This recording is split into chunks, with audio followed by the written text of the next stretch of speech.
you. Very, very good now. All right, Christine, what do you think? Is it go time?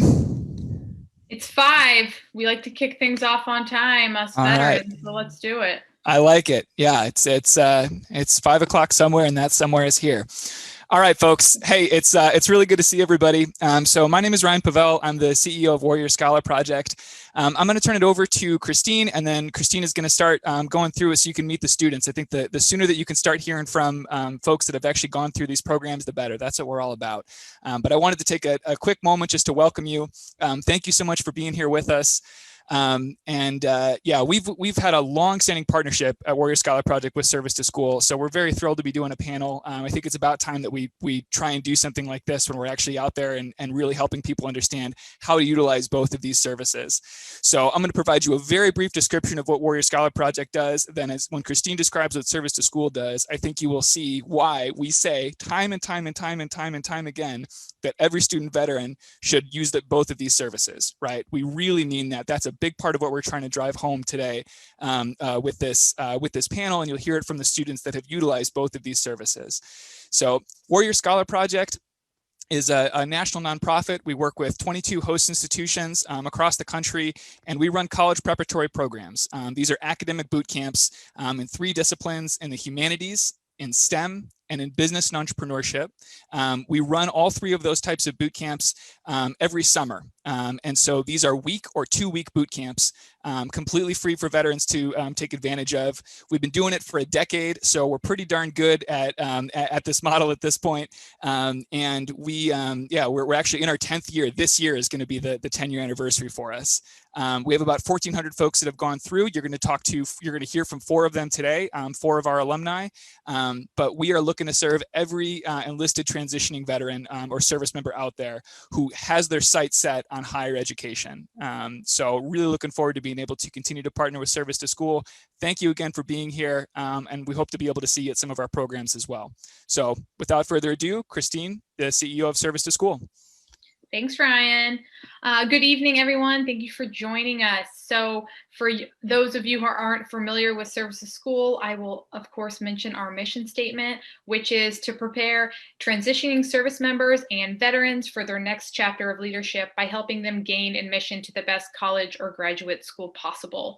So we are here to help veterans on that journey to and through higher ed. We want to help you identify the right college for you, help you apply to that school, and then hopefully get in and go on to matriculate to that university.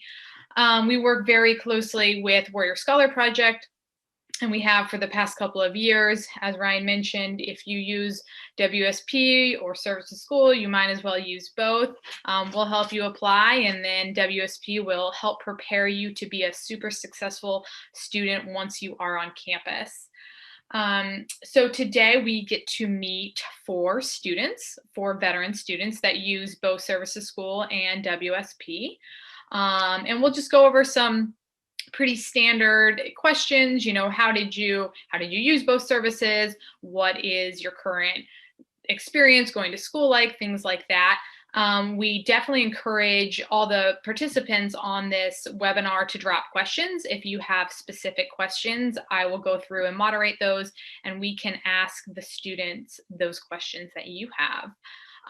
So with that, what I will do is have all of our participants, who are Oleg, Ali, Josh, and Derek. I'm going to have them introduce themselves.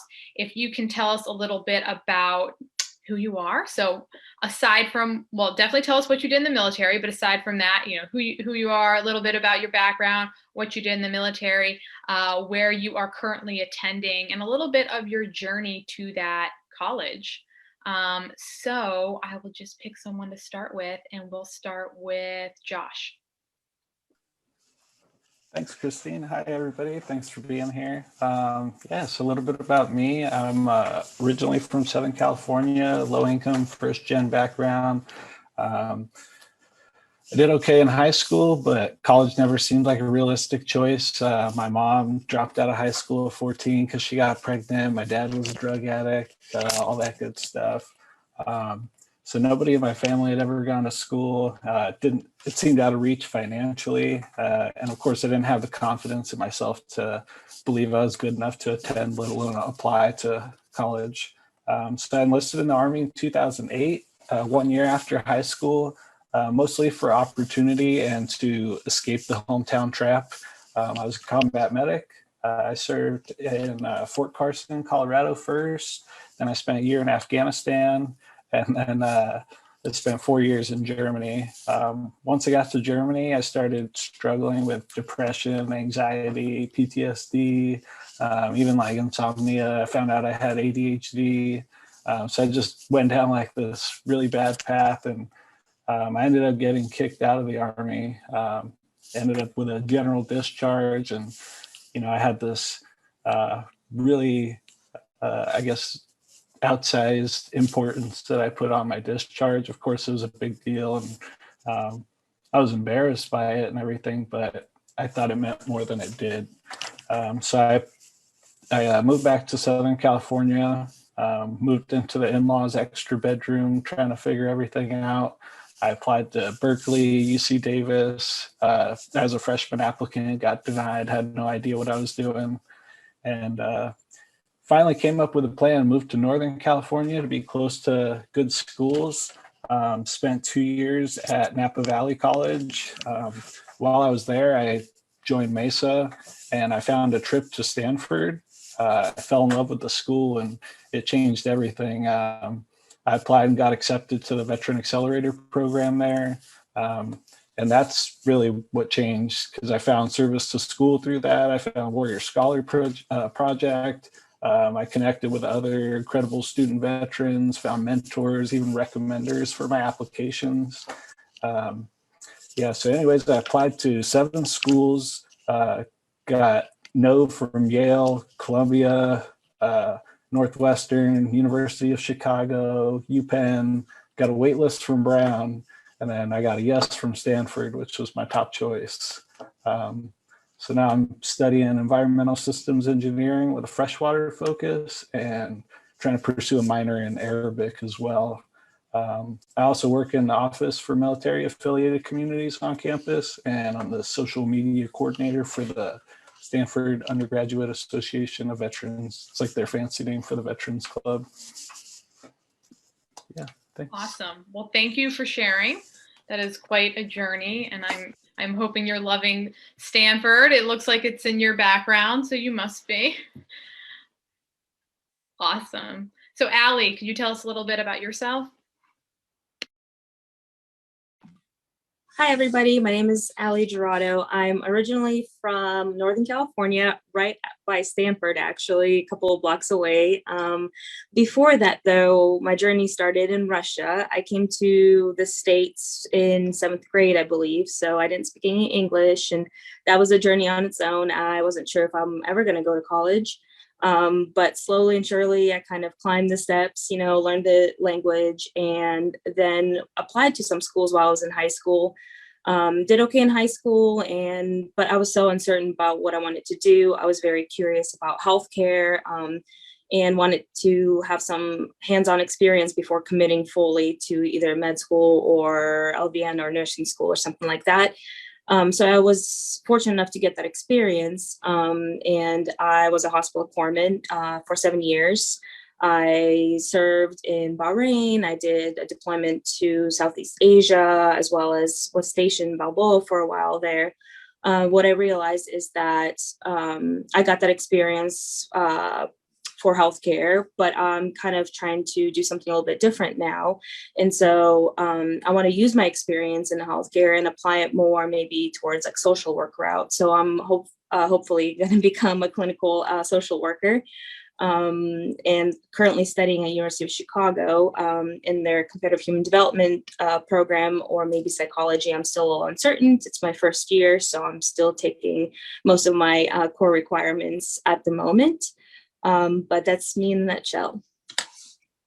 Thanks, Allie. And next up, we have Derek. Thank you, Christine. Good evening, everyone. My name is Derek. I was born in Brooklyn, so you might hear the Brooklyn accent, but I grew up in Miami. So that's the only thing from Brooklyn that I have is the accent. other than that, I'm a Miami kid at heart. Grew up in Miami. Grew up in the era of hurricane football, and it's all about the U. And I wasn't very good at high school. I barely made it through and graduated. I think I graduated with the minimum you needed to get a high school diploma, and I was a 2.1, 2.2, and that's how I got through high school. Became a dad at 19, and didn't really have much of a future. And my parents didn't go to college. When I graduated high school, I stumbled into a summer college prep program. I bombed miserably. I got kicked out of school, and it was just a hot mess. I said, okay, I need to grow up. I need to get some discipline. I need to become a man, become a father. And so the Army was the way to go. I figured that'd be the best way for me to kind of, be able to provide for my family and have that kind of personal growth I was looking for. Plus, I thought it'd be at least a cool way to get some marketable job skills. So I went the computer route. I was a, comms in the Army. But if you are familiar with how the Army works, you might have an MOS, but that's not your job. So I got stuck in a vault and didn't touch a computer for, the first few years of my career. But I knew college was important. I just didn't know how to go about it. And, initially when I was in the military, I did school part-time because I needed to get promoted, right? I had mouths to feed. I had a family to take care of. So, getting my associate's degree was just, get those, max out my promotion points and get that civilian ed out of the way. I knew I had control in that. And that's all I did. But when I got out in 2015, after serving 11 years, the only thing I could think of was, let me use my GI Bill.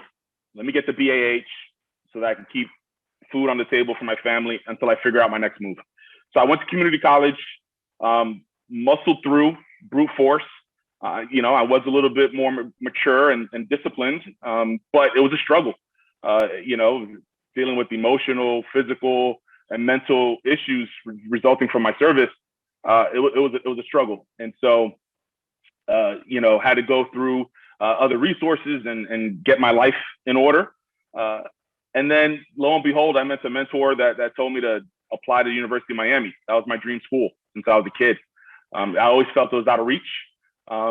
Never thought I could ever go to a private university, let alone, have the academic capacity or the financial support to do that. And with the GI Bill and the Yellow Ribbon program, I was able to go to UM, my dream school. I just graduated with my bachelor's degree in political science. And now I'm because of Warrior Scholar Project and because of service to schools, I'm actually have the academic confidence to pursue law school, and not just to go to any law school, but to shoot for the top 15 law schools in the country. And just knowing that I have support around me that'll prop me up and keep me motivated in achieving that goal. So that's what's next. Thanks for allowing me to share, Christine. I truly appreciate it. Yeah, well, congrats and good luck with these law school applications. I love to hear that you had a mentor or someone pushing you to look at, Miami in the first place. And I think that's what both Services School and Warrior Scholar Project, making sure that we pair you and we get veterans in front of people that can help lift you up and help tell you what's out there so you can really weigh all your options. So Oleg, please introduce yourself. Sure. Thank you, Christine. So hello, everyone. My name is Oleg, and I was born in Ukraine, grew up in Czech Republic, and when I was 15 years old, I moved to the States, where I finished high school. So in high school, while I did it right, I really wasn't sure what I would like to do college major-wise, or what would the plan be. I joined the military Army right when I graduated, and I spent 8 years in the Army. I was a Special Forces medic, so definitely I'm keeping up on the team of medicine with the panelists here. And I have served the last 3 years in Germany. So as I was sort of closing to the end of my service, the 8 years that I did, I knew the college was always on the back of my mind, but I really wasn't sure where should I apply. And I definitely, growing up, and even when I was serving, I would never think that I could really be applying to schools like Harvard, UPenn, UChicago, or some of the smaller liberal arts colleges like Bowdoin or well, some of them escape my mind, but really the school to service just gave me the confidence to apply and to consider some of those institutions and actually even know that I can afford them and that they do want veterans in amongst their student population. That definitely gave me a lot of confidence. And the whole support structure in service to school with my mentor and also Jim Selby, who's here, that was throughout my journey. It was pretty stressful as I was getting out because I definitely didn't plan my schedule right. And I was still trying to take some college classes just to show sort of academic readiness to when I will transition to college. And I also was taking the SATs, and the applications were due right when I was leaving the military because I tried to extend so I had more time, but that just didn't really work out. And then, of course, the pandemic happened. So it was definitely very stressful times, but the support I got both through S2S and the Warrior Scholar program, which I did, the Yale and the Harvard programs, that was a STEM and humanities. They definitely helped me out a lot. And going to Warrior Scholar, which was remote, but getting to meet other students who are applying to different schools or they're already studying at them, that was definitely helpful just to hear about the different financial aid options, such as the vocational rehab, and just to see what the experiences were. Maybe how would I fit in the classroom, being an older student, and just being there around the veterans. That was a great experience, and I really appreciate the opportunity to be part of the both programs. At Harvard, so right now I'm studying applied math, economics, but I'm still exploring different options, possible engineering. I'm part of the Veterans Undergraduate Organization and also the Financial Analysis Club and the Review of Philosophy Journal. Awesome. Thank you. You touched on a lot of good things like timelines and, things that make applying to college super complicated for veterans. So we'll maybe touch on that a bit more. But I will tee up the first question for Allie, which is really thinking back to when you first enlisted. So did you always know that college was in your future? Was this something you considered before enlistment or during? And how did you start exploring your options while you were still on active duty? Thank you for that question. I always knew I wanted to go to school. At the time when I was graduating high school, I couldn't afford college. So one of the reasons I actually joined is for the benefits of education. And shortly after, I could have done the 5 years that's required for the corpsman to do, but I was still so uncertain. I felt like I still needed to be in the service to figure out exactly what my passion is. And that's the most difficult thing. And to be honest, now I'm still trying to figure it out. I'm still taking the steps forward. And I think being at University of Chicago is helping me. So I knew that I wanted to go to school. I just didn't know when. And there was a time when I realized that direct patient care wasn't my passion anymore, but I do want to be in a hospital setting. I do want to help people. So I wanted to utilize my skills and my experience so far and kind of figure out a way to apply it. And for that, I knew I had to get out and I had to apply to school and continue my journey. And my first step, I think, was actually researching schools that were yellow ribbon schools and being kind of doing a little bit of networking and doing my research on actual yellow ribbon participants who are fully unlimited, giving their yellow ribbon benefit to all students. Not, some schools claim that they fully support veterans, but not all schools truly do. And then matching that list against the programs I was kind of interested in is kind of what aimed me to my final. I think I had a list of 30 schools, and then I finally got down to 6 schools. And it wasn't very easy because my fiance is also a veteran and he's also now at University of Chicago, and we were applying together to most schools. So there was another aspect of that we had to consider. We will have at some point a future family, and we wanted to be in the city that we both enjoy. And so it kind of also had to be restrictive in the way that it had to work for both of us. And he has completely different interests than me. So it was a little tricky, but it got me there. And I attended Warrior Scholar in 2019 at Syracuse, and that helped me tremendously. And then I learned through Warrior Scholar about service to school. So I started to work with service to school, and that helped me hugely as well. And then my fiance as well started working with both. And so we together kind of use both systems to get to where we are now together. Awesome. Yes, yellow ribbon funding is huge. Understanding which schools have it, if they have it available to you, because they could have it for graduate programs and not undergrad, and vice versa. If you're eligible for it, all of that can be complicated. So encourage everyone to take advantage of resources to learn more about Yellow Ribbon. So Derek, what about you as far as thinking back to when you first enlisted? I know you mentioned a little bit of this in your intro, but at what point did college become part of your future and that you were really working towards it while you're on active duty? Yeah, I mean, I think for me, again, I was short-sighted in terms of doing community college, just taking classes to max out my promotion points. Like I really didn't have, a plan and say, okay, well, here's the future that I want. I mean, I was, thankfully, the Army gave me the opportunity to realize that I didn't want to work with computers and work on servers and things of that nature. I wanted to, I enjoy people a little too much to be a computer guy. And it gave me the opportunity to kind of have that experience and that exposure, especially like the diplomacy and things of that nature. But I didn't really plan on getting out. I was at 11 years and I thought I was going to do 20, and the Army and I just didn't see eye to eye as far as what we wanted to do with my career. They wanted me to go someplace that I just didn't think it was a good fit for me and my family, especially at where my family and I were at that point in our lives.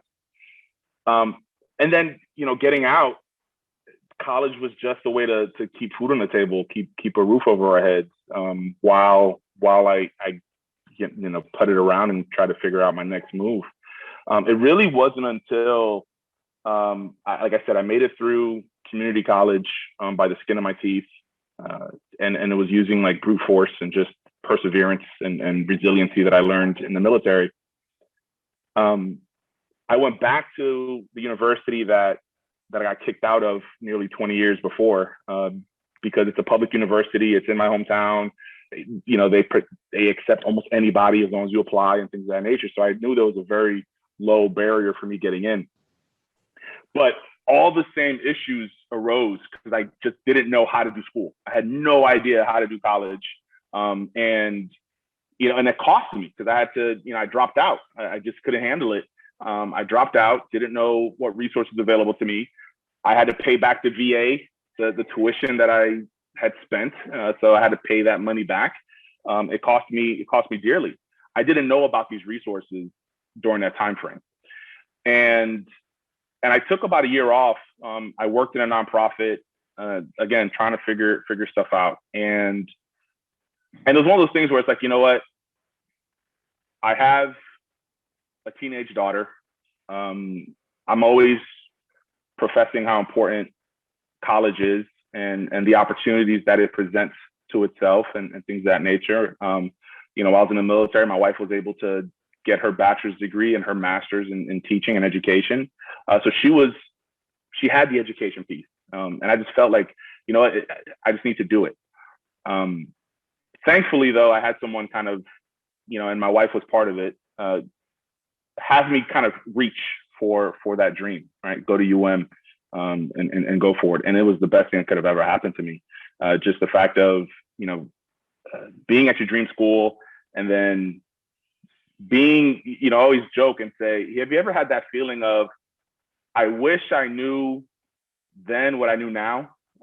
And I actually had to live that experience, right? Like I was actually going to college with all the experience of being an adult and the things that I had missed out on, and I was able to take advantage of. And finding Warrior Scholar Project, who taught me how to be a student, who taught me how to use the resources on campus, talking to other student veterans. I became the president of the Veteran Student Organization on campus. I got really involved on campus because I had my academic confidence that I wasn't worried about my academics. I was able to be more involved socially, which has just been an incredible experience in expanding my network. And I have friends around the world now, outside of the military. I have civilian friends. I have friends that are, as old as my daughter, which is pretty crazy to me. I was a senior in college when my daughter was a freshman in college, going through her experience. And it was just, it was just really, really great. And I'm fortunate enough that I was able to persevere and be that example and actually show how you're able to have a good time going to school. It doesn't have to be painful. Awesome. I bet your daughter enjoyed having you in class with her. No. So Oleg, what about you as far as during your enlistment? How kind of deep into thinking about schools or even starting to apply did you get?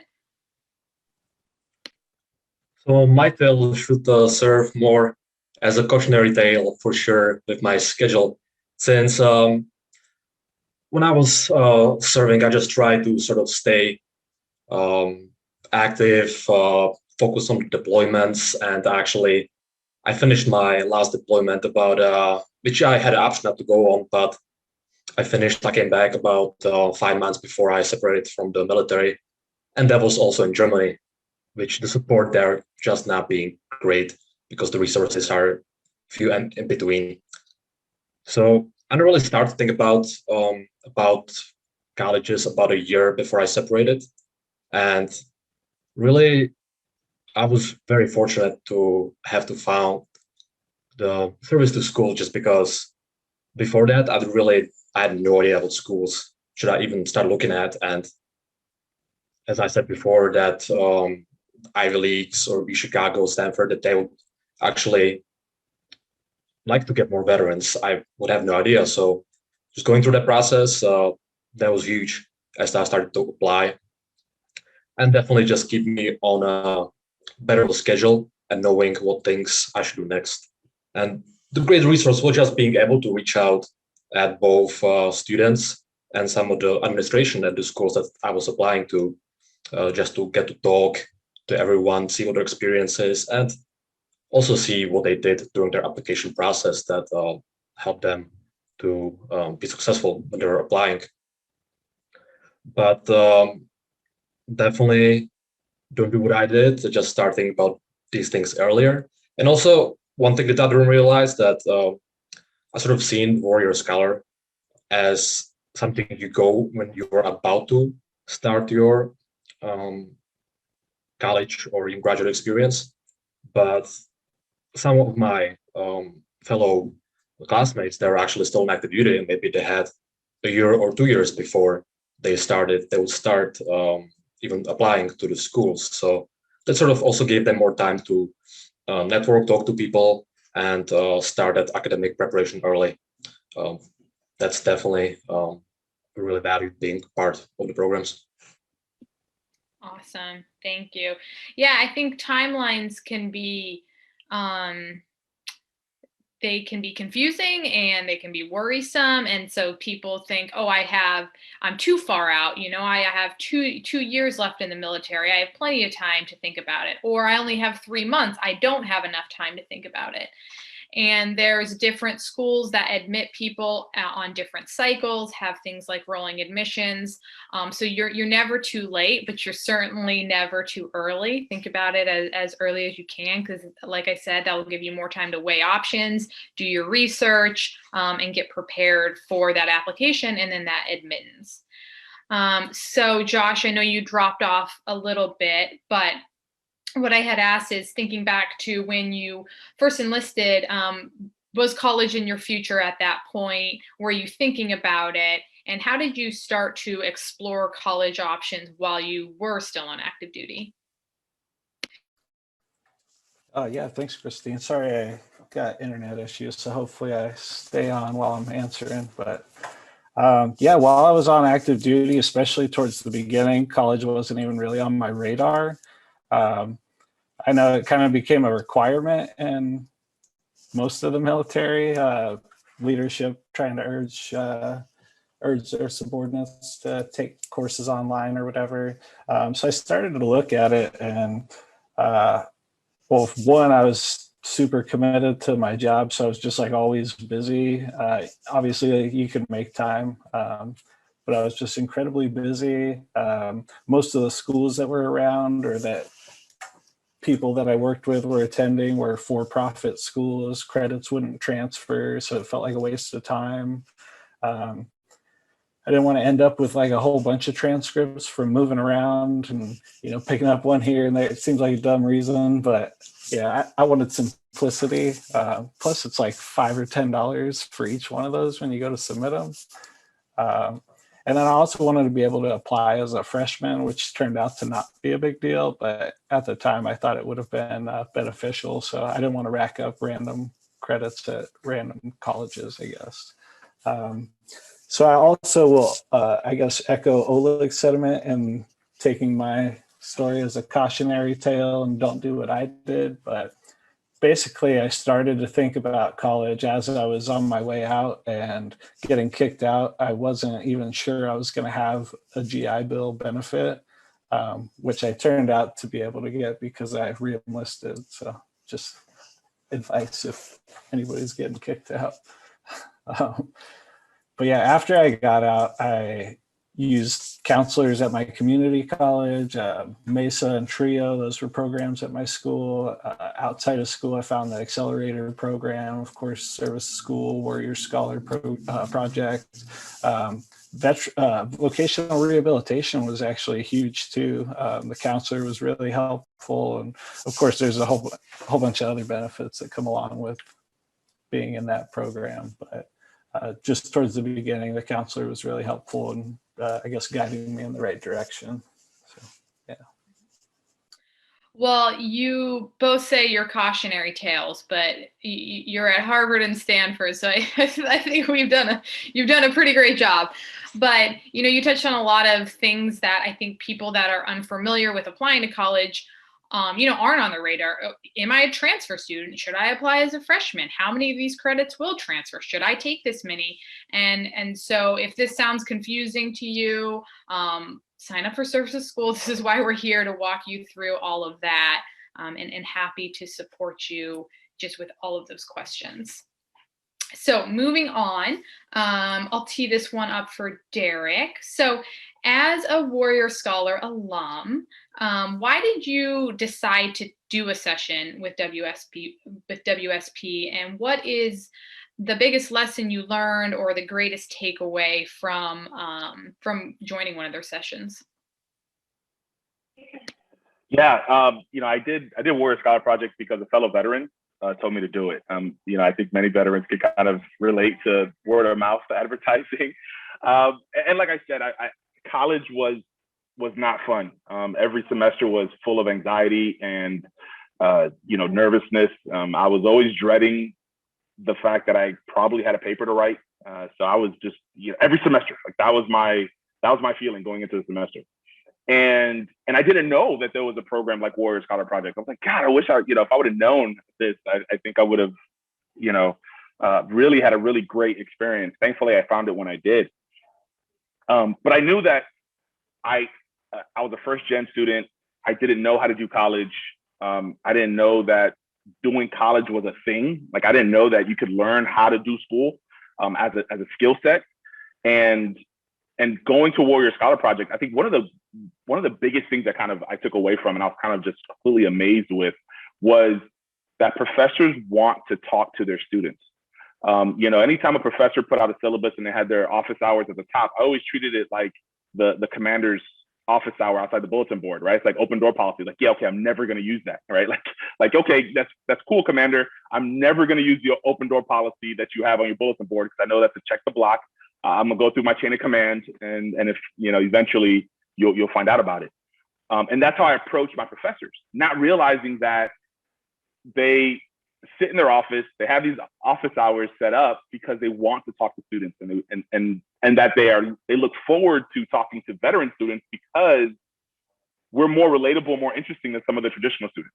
Like we actually have pretty cool stories to tell, experiences, especially if If your background is some type of area that they're academically curious about, professors just love that. And having that relationship with professors is profound in recommendation letters, in when you're struggling in a class. I remember I had a class that I took and I was struggling, and I emailed the professor and I said, listen, it's my last semester. I need to get a C. Can you help me out just to get me to a C? That's all I need. And the amount of time and energy that professor spent with me, I ended up getting an A in his class because he just took that extra time, and I would have never done that ever if I didn't learn that skill or get that kind of insight from Warrior Scholar Project. Absolutely, can't beat some FaceTime. So Oleg, what about for you? What was the biggest takeaway or your greatest lesson learned during WSP session? There were definitely a lot of great takeaways, but first I would like to second Derek's take on just reaching out, and both professors and even just working with fellow students on a problem sets of homework, reading each other's sort of essays, giving each other tips. That definitely is also very valuable, because before I tend to sort of have the mentality, okay, I can do it by myself, I don't need any help. So definitely just being in that collaborative environment was huge. And in general, being the schedule was something that I really enjoyed about the Warrior Scholar, specifically, even in the remote pandemic environment. I was worried going to Harvard. I haven't taken any classes for years, really, and being doing it over Zoom, I really didn't know if I should even start college at that point. But having the schedule that sort of replicates some of the tougher weeks during the college, let's say the finals or midterms, and going through the daily schedule of sitting at a lecture, going to section, and just getting the experience of that, writing the papers in the evening, that was definitely also helpful. And just after completing my first semester at Harvard, I definitely appreciate the academic and even just the schedule and how to divide your work preparedness. And then just really talking to fellow veterans and hearing about their experiences and how they maybe tackle some of the problems during the transition, and just being in the classroom was also great. Awesome. Yeah, I think, WSP and Services School, we have these now mini cohorts of alums that all get to know each other. So that's really fun to see, and you all get to meet when you're on campus. So Josh, how about you? What was your biggest takeaway? And then did you go in person? Were you at an in-person WSP session? No, I also did mine virtually this past summer. Derek was actually one of the, I don't know what the word is, like the team leads or whatever. Yeah, he ran it. Yeah, basically I heard good things about it, and it wasn't until later in my college journey, I guess, at community college that I heard about it. And yeah, I guess last summer was like the earliest opportunity for me to go, but I had already been accepted to Stanford by the time I was going. So I just would say don't ever think it's too early, but also don't think it's too late to go to Warrior Scholar Project, because even though I was already accepted into Stanford, like I really wanted to try to hone my skills, not just like academic skills, but interpersonal skills.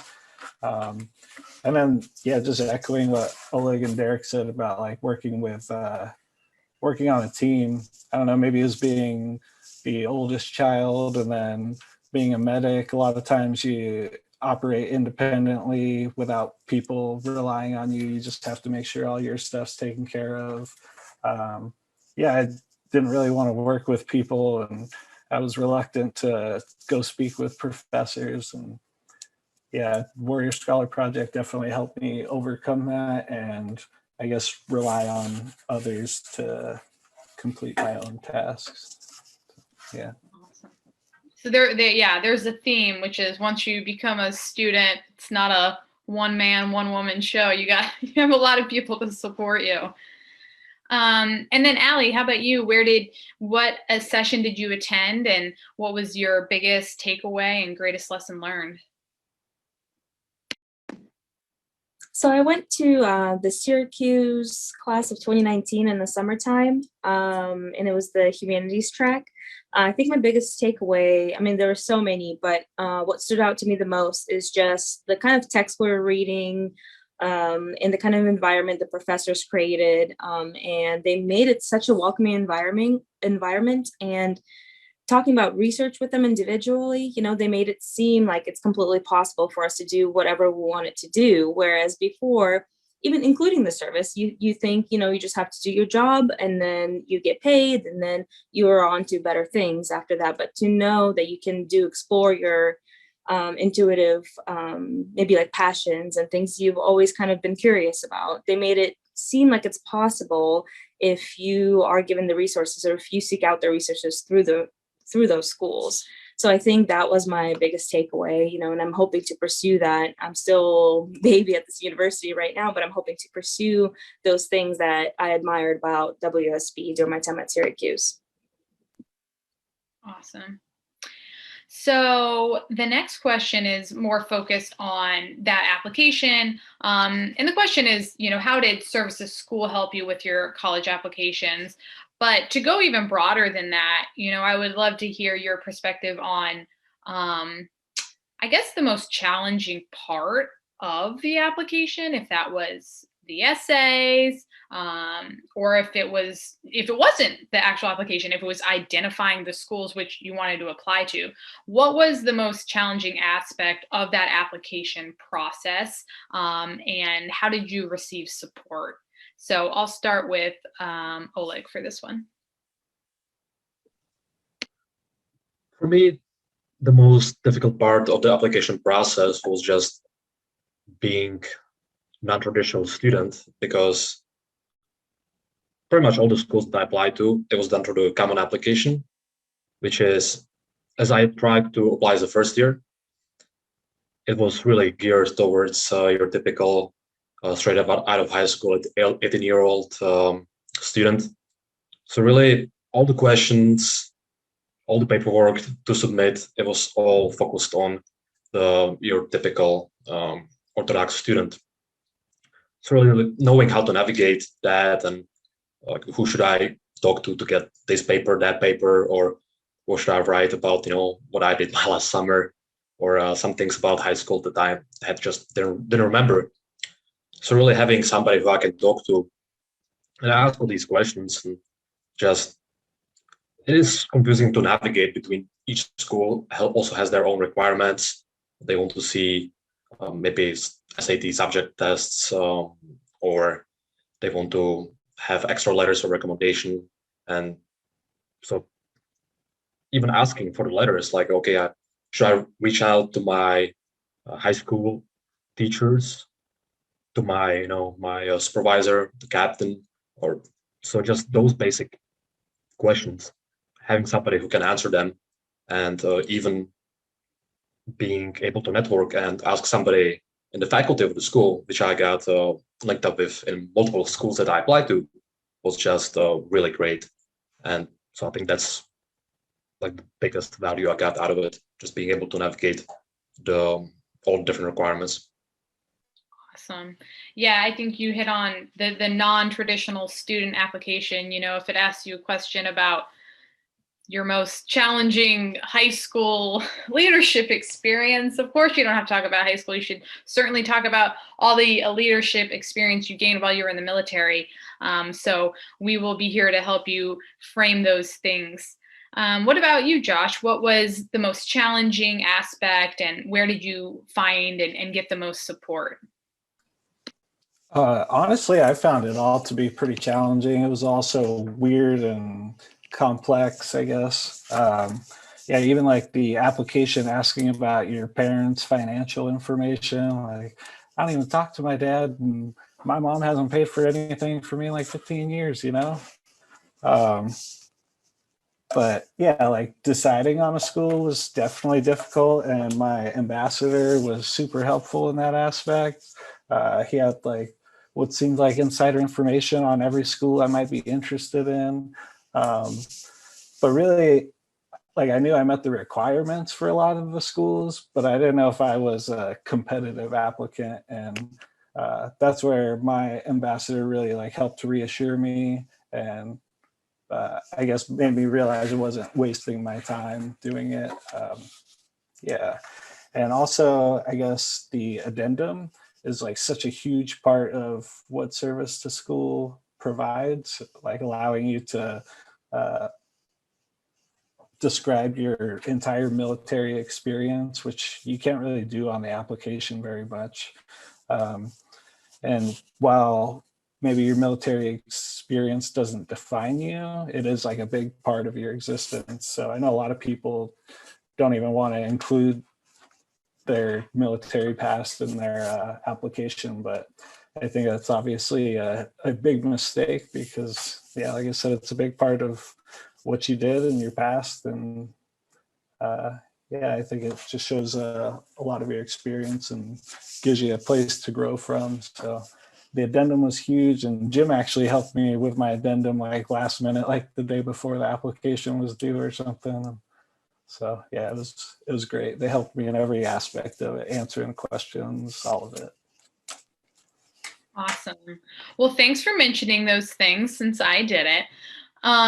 So service to school, when you sign up for service to school, we pair you with a mentor, and we call those mentors ambassadors, and they are there to help you through that application process. And as part of that, if you are an undergrad applicant, we have something called a VetLink addendum, and it is a supplement to your application to our partner colleges, and you get to lay out what you did in the military. So your MOS, leadership responsibilities, awards, if you happen to go on a deployment or overseas. You also get to include an essay and talk about how the military has helped prepare you to be back in that college classroom. So that addendum really helps to tell your story as a service member and as a veteran, and the schools use it as part of your application. And I don't want to use the word assess, but they can get an understanding of who you are as they compare you to a civilian student that does not have that military background. It also kind of civilianizes the military for those admissions teams. So if you say, hey, I was a corpsman, okay, well, what does a Navy corpsman do? And talking about what your actual job responsibilities were and the breadth and the scope of them. So it's a very important document. And again, sign up for service to school and we will help you with that addendum. So Allie, for you, same question. What was the most challenging part, and where did you get the most support? I would probably agree with everyone so far. I think certain requirements were the most challenging part. For example, I know a lot of schools require you, and they're very adamant about having recommendations from professors who've taught you for at least 6 months. And in the military, I've had some education. I completed my associate's degree, but unfortunately, it's most of the time, it's either when you're working crazy hours or when you're deployed and you're still trying to do what you can do towards your education. So you'll have mostly like fast-paced schools on your record, someone who or fully online. And that's just the reality of being in the service. And so in comparison, trying to relate that to the admissions panel at certain universities, I don't think they fully understand that. So actually, I think going through service to school, I think that helped me hugely. I remember I would communicate with Cassie specifically. And I know anytime she spoke to a university, all of a sudden they would reply to all of my emails, and then they would send me all these links with programs I was interested in. So it was just immediate turnaround. As soon as, we started working service to school, I would get that notification from Cassie, and then all the schools would start piling in because maybe they finally understood what it means for us to maybe not need those specific restrictive qualifications. So I would say that was definitely the hardest part, is letter recommendations and SAT scores, and for them to not truly understand the amount of knowledge we do have as service members and the kind of responsibilities we used to hold that, for the classroom setting, it would be beneficial. Absolutely. That's awesome. And yeah, and you touched on another important thing. We can certainly help facilitate in introductions and make sure that the right information is being sent to you. Oh, I took 12 credits, but it said I can only have 9 to apply. Well, maybe I really can have 12. So areas where you're unsure will help you break down and receive the correct information. And then Derek, for you, I know you didn't use services school when you applied to undergrad, but you are currently applying to law school and using the ambassador program. So do you want to talk a little bit about that? Yeah, so I think, the interesting thing is, using that law school guide that services school has on your website has given me the necessary steps and how I should be thinking and approaching my applications for law school, working on my personal statement, and seeking out that type of guidance and support. Not to mention, I think having the opportunity to know services school is here for me, gives me the confidence to try a top 15 law school, as opposed to just settling for something that we talk about in Warrior Scholar Project. We talk about the imposter syndrome, how it's one of these things where it's like, I don't even, who do I know that's a lawyer? That's like, who do I know that attended, a top 15 law school? And you step into an environment where everyone looks at you like, why wouldn't you? It's just a surreal experience to be around people, Harvard, Stanford, Chicago. It's just like, are you like, here's my network of friends. Like, it's crazy to me. I remember my buddies in the military and we were trying to figure out, how many Four Locos someone could drink on a Friday before they passed out, right? Like, that was like the extent of the type of conversations we had.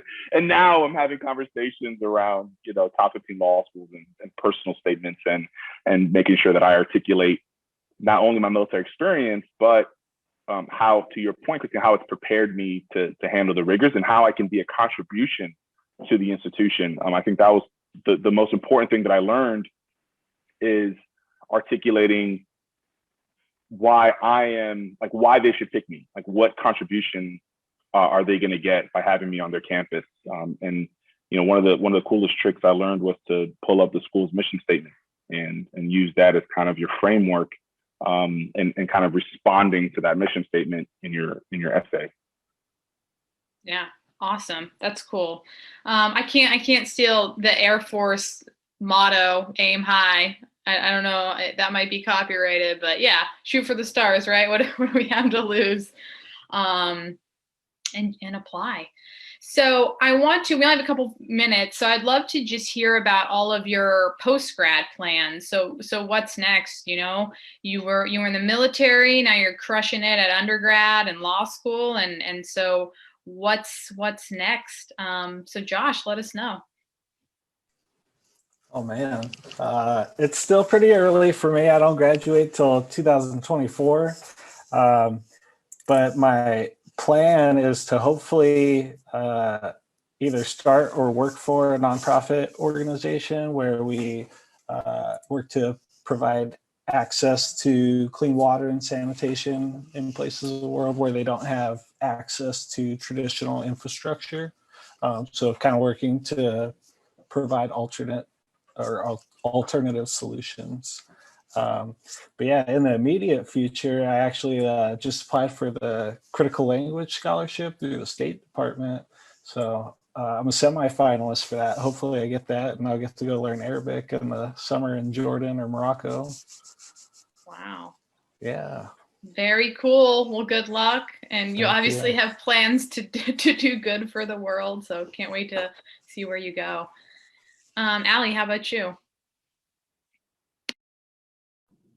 I'm kind of in the same boat with Josh. I'm going to be graduating hopefully in 2024, but I'm entertaining this program that they have at University of Chicago, and it's a mixed master's and a bachelor's program. It's a 5-year program for clinical social work. So I'm very interested in that, but that means sometimes taking 5 classes at the same time. And at University of Chicago, that's kind of, I think, nearly impossible if you want to have a life outside of school.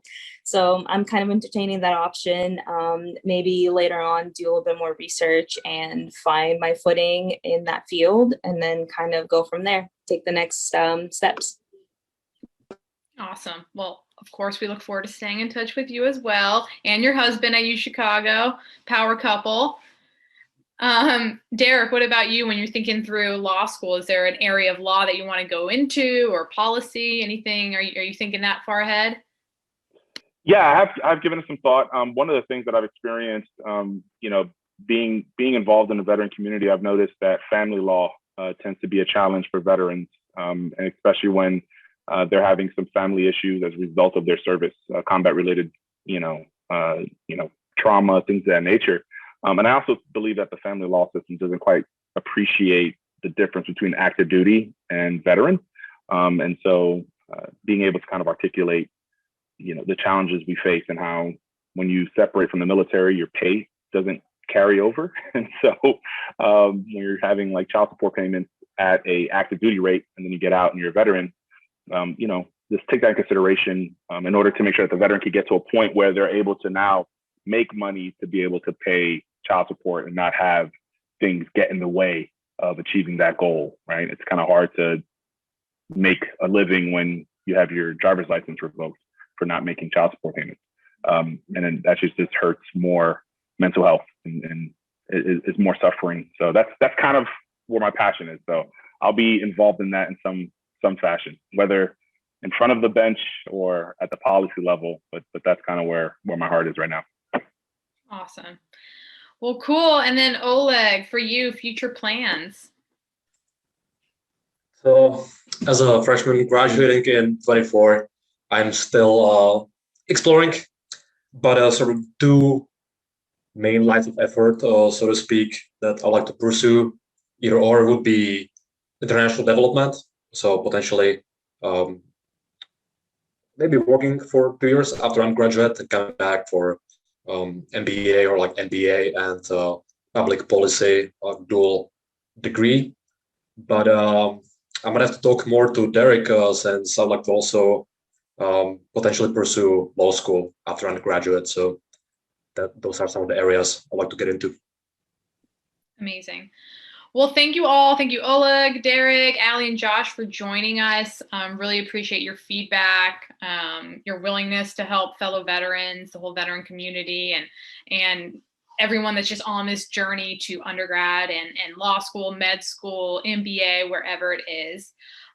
So Warrior Scholar Project is currently accepting applications for their summer sessions. They are, I think that is open through the end of April, and they will be making placements through the end of April. So head to their website and apply for their program. And then, of course, also head to the Service to School website, and all you have to do is sign up on our sign up form, and we will give you a phone call and get to know you and put you on that right track towards applying to whichever schools you want to apply to. And then check us out on social media. We post a lot of things on Instagram, Facebook, LinkedIn, a lot of events and resources on those channels. And have a great evening, and thanks for joining us.